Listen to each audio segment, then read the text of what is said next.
నమస్కారం SDV news కి స్వాగతం. ముందుగా ఈనాటి ముఖ్య అంశాలు.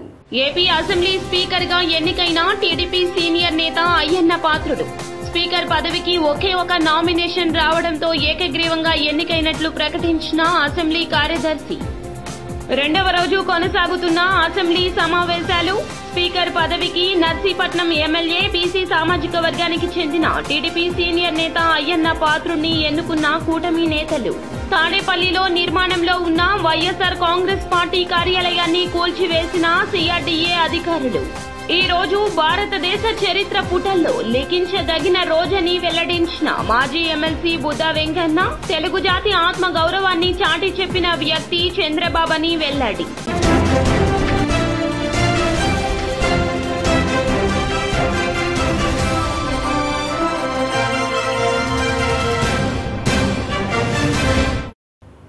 ఇక డీటెయిల్స్ చూస్తే ఏపీ అసెంబ్లీ స్పీకర్ గా టీడీపీ సీనియర్ నేత అయ్యన్న పాత్రుడు ఏకగ్రీవంగా ఎన్నికయ్యారు. అయ్యన్న పాత్రుడి తరపున కూటమి నేతలు పవన్ కళ్యాణ్, నారా లోకేష్, అచ్చెన్నాయుడు, నాదెండ్ల మనోహర్, సత్యకుమార్, ధూళిపాళ్ల నరేంద్ర నామినేషన్ పత్రాలు సమర్పించారు. టీడీపీ ఆవిర్భావం నుంచి పార్టీలో కొనసాగుతున్న నేతల్లో అయ్యన్న ఒకరు. 1983లో మొదటిసారి నర్సీపట్నం నుంచి ఎమ్మెల్యేగా గెలుపొందారు. 7 పర్యాయాలు ఎమ్మెల్యేగా గెలిచిన ఆయన ఒక్కసారి ఎంపీగా విజయం సాధించారు. గతంలో మంత్రిగానూ వ్యవహరించారు.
రెండవ రోజు అసెంబ్లీ సమావేశాలు కొనసాగుతున్నాయి. టీడీపీ సీనియర్ నేత అయ్యన్న పాత్రుడిని కూటమి నేతలు ఎన్నుకోవడం జరిగింది.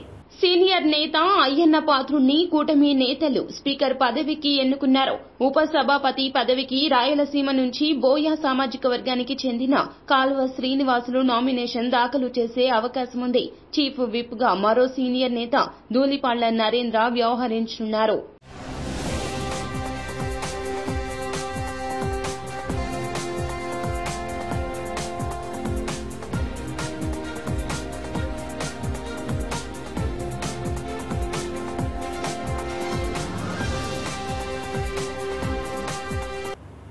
తాడేపల్లిలో నిర్మాణంలో ఉన్న వైఎస్ఆర్ కాంగ్రెస్ పార్టీ కార్యాలయాన్ని సిఆర్డీఏ అధికారులు కూల్చివేశారు. ఉదయం 5:30 సమయంలో కూల్చివేతలు ప్రారంభించారు.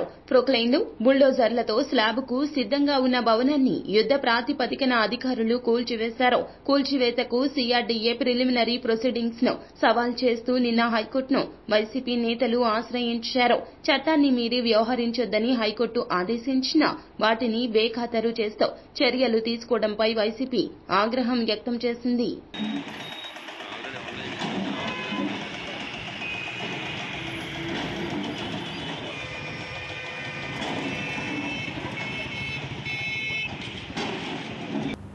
ఈ రోజు భారతదేశ చరిత్ర పుటల్లో లిఖించదగిన రోజని మాజీ ఎమ్మెల్సీ బుద్ధా వెంకన్న ఉద్ఘాటించారు.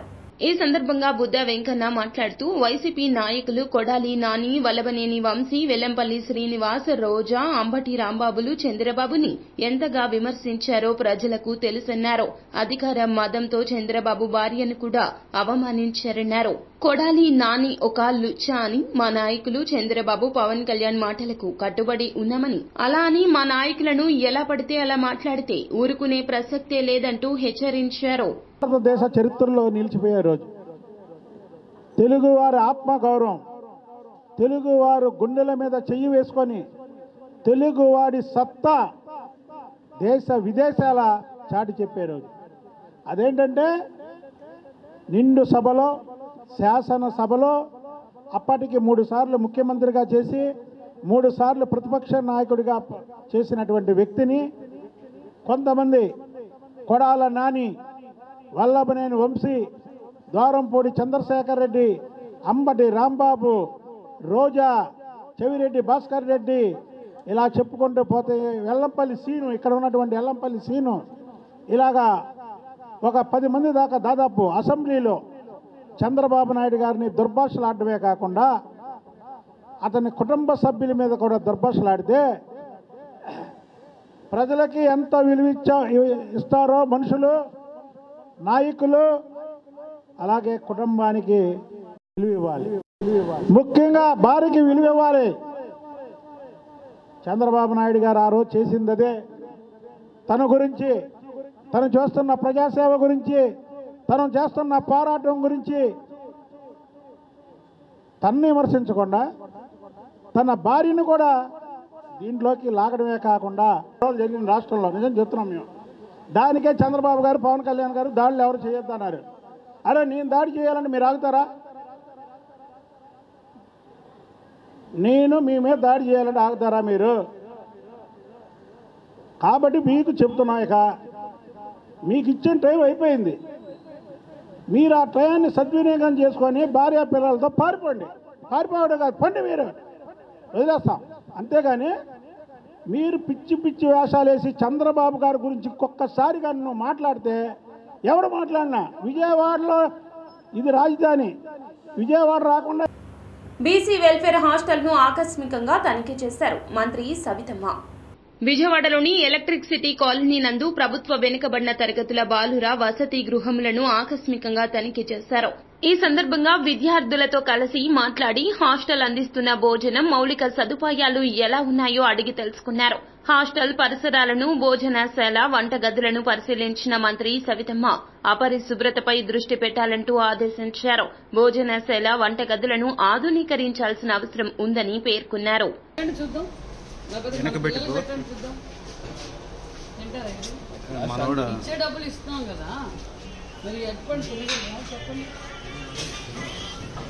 నీటిపై సీబీఐ విచారణ జరిపించాలని ఏపీసీసీ అధ్యక్షురాలు వైఎస్ షర్మిల కేంద్ర ప్రభుత్వాన్ని డిమాండ్ చేశారు. నీట్ పేపర్ లీక్ కావడంపై సీబీఐతో విచారణ జరిపించాలని ఏపీసీసీ అధ్యక్షురాలు వైఎస్ షర్మిల డిమాండ్ చేశారు. కాంగ్రెస్ పార్టీ కేంద్ర కమిటీ పిలుపు మేరకు నీట్ పేపర్ లీకేజీ అంశంపై విజయవాడ ధర్నా చౌక్ లో ఆందోళన నిర్వహించారు. ఈ సందర్భంగా ఆమె మాట్లాడుతూ విద్యార్థుల జీవితాలతో కేంద్ర ప్రభుత్వం చెలగాటమాడుతోందన్నారు. తెదేపా, జనసేన, వైకాపా, భాజపా తొత్తు పార్టీలు కావడంతోనే ఈ అంశంపై చంద్రబాబు, పవన్ కళ్యాణ్, జగన్ మాట్లాడడం లేదంటూ విమర్శించారు. జీవితాలతో ఎలా ఆటలాడుతుందో మళ్లీ చూస్తున్నాం. అసలు విద్యార్థులు వాళ్ళ కష్టము ఏది అక్కరలేనట్టు డాక్టర్ల కోసం డాక్టర్లు అవుదాము అని ఆశపడ్డ 24 లక్షల మంది విద్యార్థులతో బీజేపీ పార్టీ ఆటలాడుతుంది.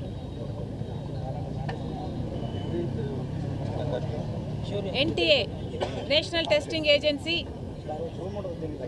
ప్రతిష్టను దిగజార్చేలా ఈరోజు ఎన్టీఏలోని వారే పేపర్ లీకులకు పాల్పడి దీన్ని ఒక స్కామ్గా, ఎన్టీఏ పేపర్ లీక్ స్కామ్గా కరప్షన్ ఉంది అని తేలే విధంగా ఈరోజు సాక్ష్యాలు, ఆధారాలతో సహా బయటపడ్డాయి.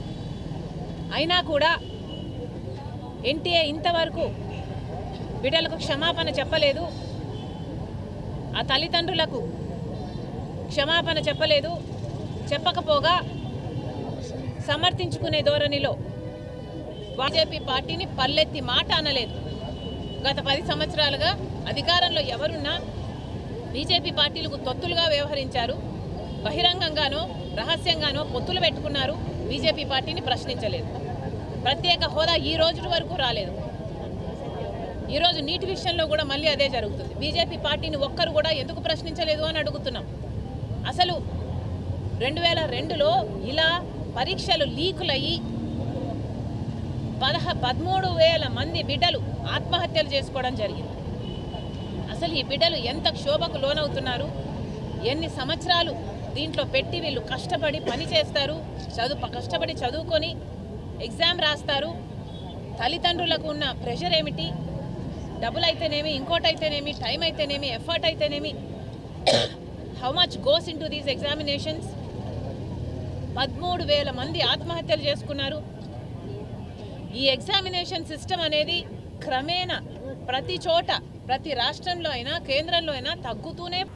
విజయవాడ నగరంలో మొట్టమొదటిసారిగా big guys wings and more రెస్టారెంట్ను ఆ సంస్థ సీఈఓ బిరాజ్ రౌత్ ప్రారంభించారు. గురునానక్ కాలనీలో నూతనంగా big guys wings and more restaurant నూతనంగా ఏర్పాటు చేశారు.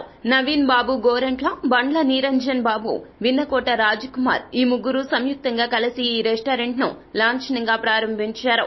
బిగ్ గైస్ సంస్థ సీఈఓ బిరాజ్ రౌత్ లాంఛనంగా ప్రారంభించి డైరెక్టర్లను అభినందించారు. ఈ సందర్భంగా ఆయన మాట్లాడుతూ ఏపీ రాష్ట్రంలో మొట్టమొదటిసారిగా విజయవాడ నగరంలో big guys wings and more restaurant ను ప్రారంభించడం ఎంతో సంతోషంగా ఉందన్నారు. పలు రాష్ట్రాల్లో తమకు శాఖలు ఉన్నాయని, ఆంధ్ర రాష్ట్రంలో కూడా తమ శాఖలను విస్తరించాలి అనే ఉద్దేశ్యంతో విజయవాడ నగరం నుండి తమ వ్యాపార లావాదేవీలు ప్రారంభించినట్లు పేర్కొన్నారు. అనంతరం బిగ్ గైస్ డైరెక్టర్లు నవీన్ బాబు గోరంట్ల, బండ్ల నిరంజన్ బాబు, విన్నకోట రాజ్కుమార్ మాట్లాడుతూ విజయవాడ నగర వాసులకు రుచికరమైన చికెన్ ఫ్రైడ్ వంటకాలను తమ రెస్టారెంట్లో అందుబాటులో ఉంచినట్లు తెలిపారు. చికెన్ అంటే ఇష్టం లేని వారు ఉండరని, ముఖ్యంగా యువత కోసం fried chicken, ramen fried chicken, chicken wings, grill chicken workers తమ వద్ద లభిస్తాయని వారు పేర్కొన్నారు. తమ వద్ద 4 లెవెల్స్ లో ఫ్రైడ్ చికెన్ అందుబాటులో ఉంటుందని, peri peri, gun powder, kimchi, chilli, tadka chicken items ఒక్కసారి ఆరగిస్తే మరచిపోలేని అనుభూతిని పొందుతారన్నారు. Biraz Raut, I represent Bimo brands. So we house brands like Biggie's Burger and Big Guys. So Biggie's Burger is India's largest homegrown burger chain. At Biggie's Burger we compete with McD and Burger King. So we saw a clear-cut gap in the market that there is either KFC and there is nothing. And KFC is not providing the indigenous flavors of India. So keeping a vision in mind that we'll be building India's in-house fried chicken concept, we launched Big Guys in Andhra Pradesh through Vijayawada today. But currently we are operating in 4 other states. We are there in Chennai, we are there in Bangalore and Orissa as well. And we do have a vision of opening another 40 outlets in this quarter and taking it to making it to a larger pie of the whole fried chicken market. So with this store, I believe this store will be definitely creating a legacy of fried chicken in AP. And definitely we are here to be the largest fried chicken. పేరు మాల్కొండయ్య. నేను ఈ brand head of franchise. మన నవీన్ నిరంజన్ గారు first time కలిసినప్పుడు వాళ్ళు చెప్పినట్టు ఒకే స్టోర్కి వాళ్ళు ఇంట్రెస్టెడ్ ఉన్నారు. మరి ఈ బ్రాండ్ ప్రాజెక్ట్ డీటెయిల్స్ అన్ని తెలుసుకున్న తర్వాత, అలాగే ఈ రెవెన్యూ మోడల్ తెలుసుకున్న తర్వాత వాళ్ళు ఎంటైర్ ఏపీకి ఇంట్రెస్టెడ్ ఉన్నారు, ఇంట్రెస్ట్ చూపించారు. అలాగే మా సపోర్ట్ ఏం దొరుకుతుంది అని కూడా అడిగారు. సో మేము త్రూఅవుట్ మా entire strength as a brand portfolio, as a brand మా డిఫరెంట్ డిపార్ట్మెంట్ స్ట్రెంగ్త్స్ చూసి వాళ్ళు స్వతహా ఎంటైర్ ఏపీకి master channel Mishra. So I head the brand. So I look after the product of the brand. So basically, if you see the complete product portfolio, we have the best seasonings in the market, which is let's say which caters from North India to South India. Let's say starting from chili tadka to gunpowder. So this is what our USP is. So starting from fried chicken to Korean ramen, everything on the same restaurant. Yeah. Thank you. Niranjan Babu, నేను నవీన్ రాజ్ మేము ముగ్గురం కలిసి start చేసాం ఇది first brand here in Vijayawada. First of all, thanks to Biraja for giving an opportunity to us. Yeah, first time మేము తనని meet అయినప్పుడు very excited.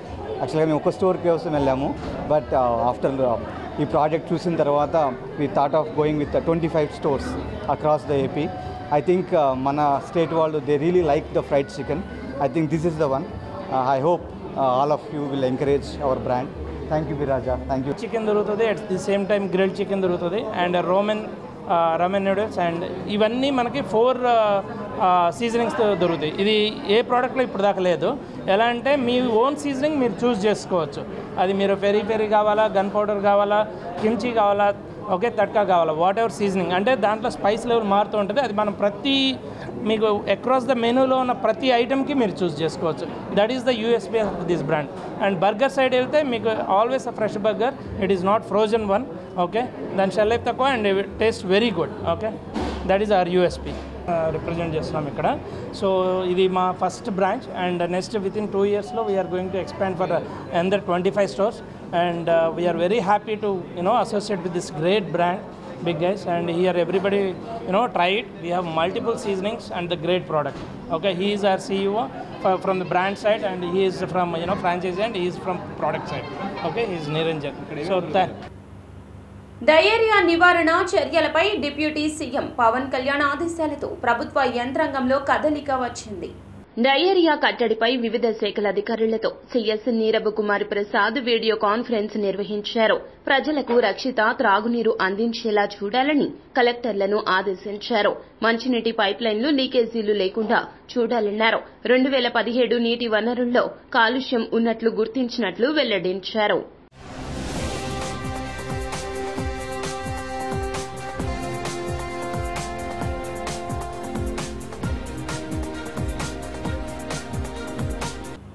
వేసవి సందర్భంగా ప్రజలకు సిపిఐ ఆధ్వర్యంలో 58వ డివిజన్లో మజ్జిగ పంపిణీ కార్యక్రమాన్ని నిర్వహించారు.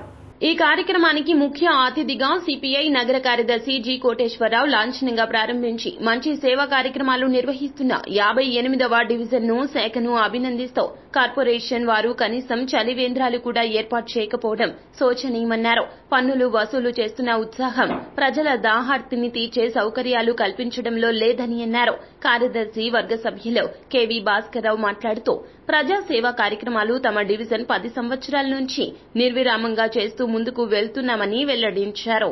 నెలాఖరు అవుతున్నప్పటికీ కూడా ఉష్ణోగ్రతలు తగ్గకపోవడంతో విజయవాడ నగరంలో ముఖ్యంగా పాదచారులు తీవ్రమైనటువంటి ఇబ్బందులు పడతా ఉన్నారు. ఎండ తీవ్రత విపరీతంగా ఉంది, వడగాల్పులు విపరీతంగా ఉన్నాయి. రోడ్డు మీదకి రావాలంటే భయం వేసేటటువంటి పరిస్థితి. దీని నుంచి నగరపాలక సంస్థ పాదచారుల్ని ఎండ తీవ్రత నుంచి వడగాల్పుల నుంచి దెబ్బ తగలకుండా ఉండేటటువంటి దానికోసం గతంలో చలివేంద్రాలు నిర్వహించేవాళ్ళు. కానీ ఈ మధ్యకాలంలో చలివేంద్రాలు ఎక్కడా కూడా ఈ సంవత్సరం నిర్వహించకపోవటం తీవ్రమైనటువంటి ఇబ్బంది పడతా ఉన్నారు జనాలందరూ కూడా. ఈ క్రమంలో ప్రతి ఏటా సిపిఐ 58వ డివిజన్ శాఖ ఆధ్వర్యంలో ఈ సింగనగర్ ప్రాంతంలో ఫ్రూట్ సలాడ్స్ అలాగే మజ్జిగ పంపిణీ, టోపీల పంపిణీ కార్యక్రమం చేయటం ద్వారా ఎండ తీవ్రత నుంచి వడగాల్పుల నుంచి ప్రజలకి విముక్తి కలిగించేటటువంటి కార్యక్రమం ప్రతి ఏటా చేపడతారు. అందులో భాగంగానే ఈ సంవత్సరం కూడా ఈ పైపుల్ రోడ్ సెంటర్లో ఈ ఫ్రూట్ సలాడ్స్ అలాగే మజ్జిగ పంపిణీ, టోపీల పంపిణీ కార్యక్రమాన్ని శ్రీకారం చుట్టడం జరుగుతూ ఉన్నది. ఇటువంటి కార్యక్రమాలు నగరంలో వ్యక్తులు, స్వచ్ఛంద సేవా సంస్థలు మరింతగా ఇటువంటి కార్యక్రమాలు నిర్వహించడం ద్వారా వడగాల్పులకి ప్రజలు గురి కాకుండా ఉండేటటువంటి చర్యలు చేపట్టడం జరుగుతుంది. కాబట్టి ఆ రకమైనటువంటి కార్యక్రమాలు అందరూ కూడా చేపట్టాలని చెప్పి సిపిఐగా విజ్ఞప్తి చేస్తున్నారు.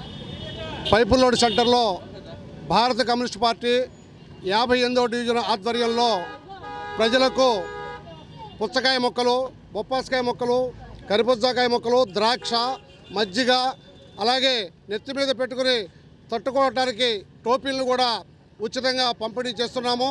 ఈ కార్యక్రమం నిరంతరం కూడా 10 సంవత్సరాల నుంచి కూడా ఈ ప్రాంతంలో కానీ కృష్ణా హోటల్ సెంటర్ మా హోచ్మెన్ భవన్ వద్ద కానీ డాబాగౌడ సెంటర్లో కానీ నిర్విరామంగా చేస్తూనే ఉన్నాం.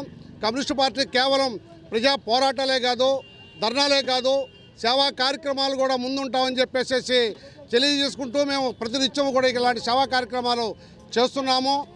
మరి కార్పొరేషన్ అధికారులు మేము కోరేది ఏంటంటే గత సంవత్సరం కొన్ని చోట్లన్నా కానీ చలివేంద్రాలు ఏర్పాటు చేశారు. ఈ సంవత్సరం ఎక్కడా కూడా ఒక్క చలివేంద్రం కూడా ఏర్పాటు చేయలేదు. కానీ మాలాంటి మరి సేవా సంస్థలు ముందుకొచ్చి రాష్ట్ర డీజీపీగా బాధ్యతలు స్వీకరించిన ద్వారకా తిరుమలరావు రాష్ట్ర ఉప ముఖ్యమంత్రి పవన్ కళ్యాణ్ను మర్యాదపూర్వకంగా కలిశారు.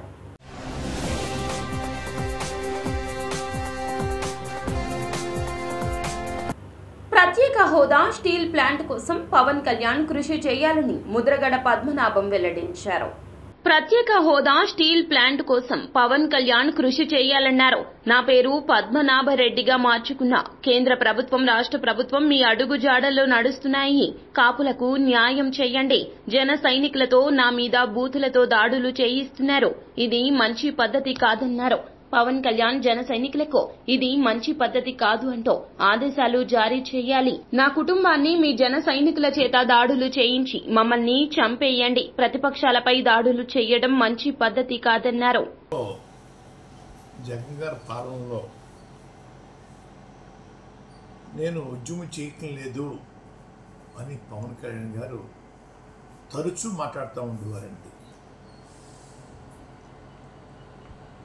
నా ఇమేజ్ పెంచుకోవడం కోసం ఉద్యమం చేపట్టాడు తప్ప నేనే లాభం పొందాను అనే మాటలు ఎక్కువగా వచ్చేవండి. నేను చేతకానివాడిని, అసమర్థుడిని, అమ్ముడు పోయాను కాబట్టి ఆ రోజు ఉద్యమాన్ని కొనసాగించలేకపోయాను పవన్ కళ్యాణ్ గారు. కాపులకి నేను వారి కోరిక నెరవేర్చలేకపోయాను. మీ చేతిలో రాష్ట్ర ప్రభుత్వం, కేంద్ర ప్రభుత్వం కూడా మీ చేతిలో ఉన్నాయి. కాపుల యొక్క చిరకాల కోరిక తీర్చే అవకాశం, తీర్చే దమ్ము, ధైర్యం మీకు ఉందని నేను అనుకుంటా ఉన్నాను. ఆ దిశగా మీరు తలుచుకుంటే కొన్ని రోజుల్లోనే రాష్ట్రంలోనూ కేంద్రంలోనూ ఆ రిజర్వేషన్ ఇప్పించగల సత్తా మీకు ఉందని నేను భావిస్తూ ఉన్నాను. ఆ దిశగా ప్రయాణం చేసి మిమ్మల్ని ప్రేమించే కాపు బలిజ యువతని సంతోషపరచమని నేను కోరుకుంటా ఉన్నానండి. అలాగే మీ చేతిలో రాష్ట్ర ప్రభుత్వం, కేంద్ర ప్రభుత్వం మీ చెప్పు చేతల్లో మీ వార్తలు ముగించే ముందు ముఖ్యాంశాలు మరోసారి. ఏపీ అసెంబ్లీ స్పీకర్ గా ఎన్నికైన టీడీపీ సీనియర్ నేత అయ్యన్న పాత్రుడు. స్పీకర్ పదవికి ఒకే ఒక నామినేషన్ రావడంతో ఏకగ్రీవంగా ఎన్నికైనట్లు ప్రకటించిన అసెంబ్లీ కార్యదర్శి. రెండవ రోజు కొనసాగుతున్న అసెంబ్లీ సమావేశాలు. స్పీకర్ పదవికి నర్సీపట్నం ఎమ్మెల్యే బీసీ సామాజిక వర్గానికి చెందిన టీడీపీ సీనియర్ నేత అయ్యన్న పాత్రుడిని ఎన్నుకున్న కూటమి నేతలు. తాడేపల్లిలో నిర్మాణంలో ఉన్న వైఎస్ఆర్ కాంగ్రెస్ పార్టీ కార్యాలయాన్ని కూల్చివేసిన సిఆర్డీఏ అధికారులు. ఈ రోజు భారతదేశ చరిత్ర పుటల్లో లిఖించదగిన రోజని వెల్లడించిన మాజీ ఎమ్మెల్సీ బుద్ధా వెంకన్న. తెలుగు జాతి ఆత్మ గౌరవాన్ని చాటి చెప్పిన వ్యక్తి చంద్రబాబుని వెల్లడి. ఎస్డీవీ న్యూస్ సమాప్తం. నమస్కారం.